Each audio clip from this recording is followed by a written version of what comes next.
Ghosts in the White House. All the security in the world cannot keep ghosts out of the White House.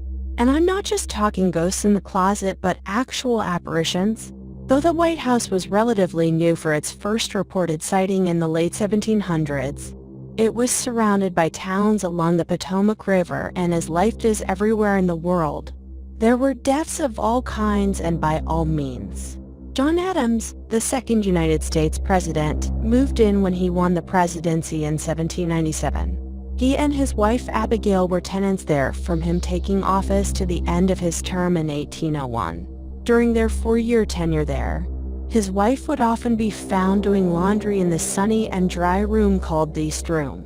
Here she reported seeing a woman wearing a cap and lace shawl, arms outstretched as if she were welcoming her into a haunting embrace.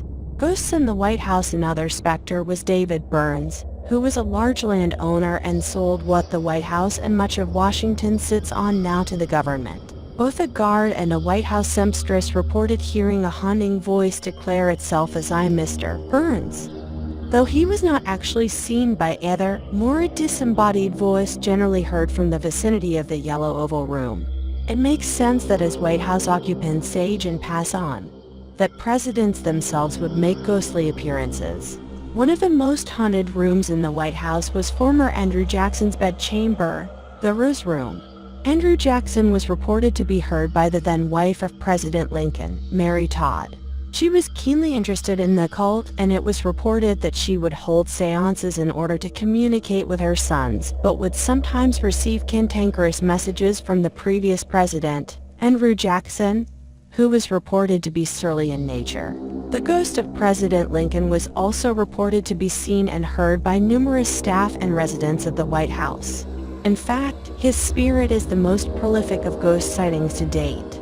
Calvin Coolidge's wife, Grace, was one of the first residents to report seeing President Lincoln while she and her husband resided there from 1923 to 1929.